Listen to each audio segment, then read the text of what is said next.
अरे यार, अरे बाइक तो लगाओ, पर आपण कॅमेरे पण पुरस्कार महाराष्ट्राला मिळतो हे खरं म्हणजे महाराष्ट्राचा गौरव आहे आणि मी तर म्हणेन हा तमाम शेतकऱ्यांचा गौरव आहे.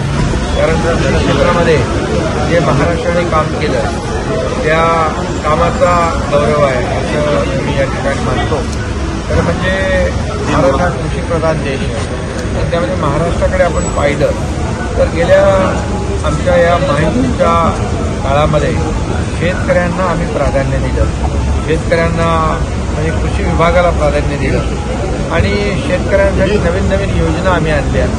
त्या योजनांचा मी इथे उल्लेख करू इच्छित नाही कारण योजना एवढ्या जास्त आहेत. म्हणजे अगदी कृषी सन्मान योजनेपासून 1 रुपयात पीक विमा योजनेपासून दरवर्षी शेतकऱ्यांना 12,000 रुपये दिल्यापासून सिंचनाचं जे काही प्रमाण आम्ही वाढवलं. आज जवळपास शेवटी पाणी आणि माती हे आवश्यक आहे आणि त्यामध्ये सिंचन मोठ्या प्रमाणावर आम्ही या ठिकाणी केलं. त्यालाही निर्णय आम्ही घेतले.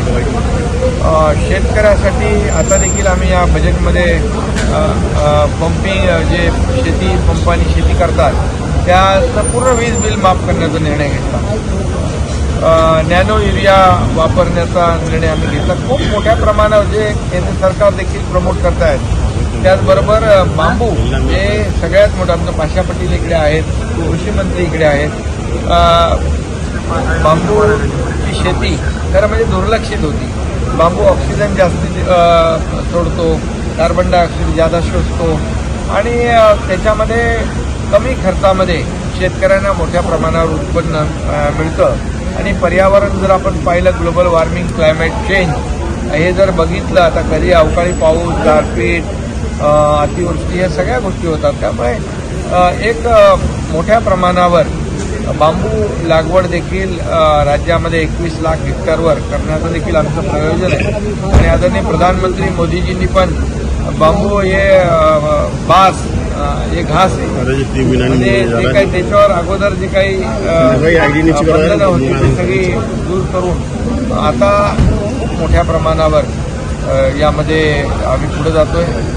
पाशा पटेल साहेब आमचे आहेत ते ह्याच्यामध्ये मेहनत घेतात, कृषी मंत्री आमची मेहनत घेत आहेत आणि त्यामुळे एकंदरीत महाराष्ट्राचं कृषी विभागातलं जे काम केलेलं काम, घेतलेले निर्णय बघून महाराष्ट्राचा सन्मान होतोय.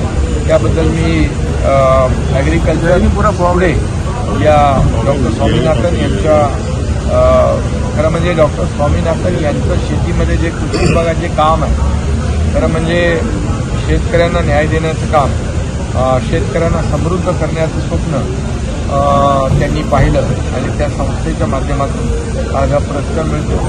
ही खरं म्हणजे शेतकऱ्यांचा हा सन्मान आहे आणि महाराष्ट्र जनतेचा हा सन्मान आहे. तुम्हाला पण शेतीची आवड आहे, तुम्हाला ही शेतीची आवड आहे. दरवेळी तुम्ही शेती करायला जातात, लोक राजकीय टीका पण करतात त्यावर. आज तुमचा सन्मान होतोय महाराष्ट्राला कृषी.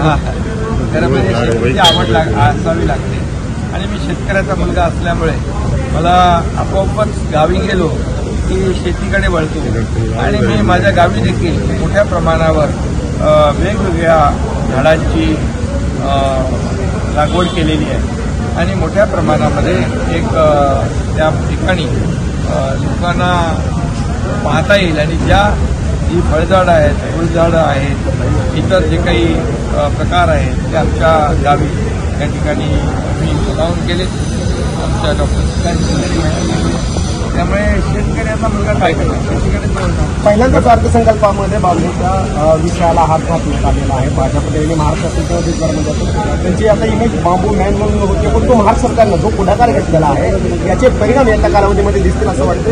खरं म्हणजे हे जागतिक परिणाम काही मी मगाशी म्हटलं हे जगाचा हा प्रश्न आहे की आता ज्या प्रमाणात तापमान वाढतंय ते बघून आपल्याला त्याच्यावर उपाय काय, झाडं लावणं, कुठली झाडं लावणं जे तापमान कमी करतील, शेतकऱ्यांना ज्यादा उत्पन्न मिळेल ही झाडं लावली पाहिजे. आणि म्हणून बांबूवर आपण जास्त काम करतोय. त्याला 7 लाख रुपये हेक्टर MREGS मधून आम्ही त्याला अनुदान देतोय. त्यामुळे खूप मोठ्या प्रमाणावर राजकीय गतिविधी काय घेणार?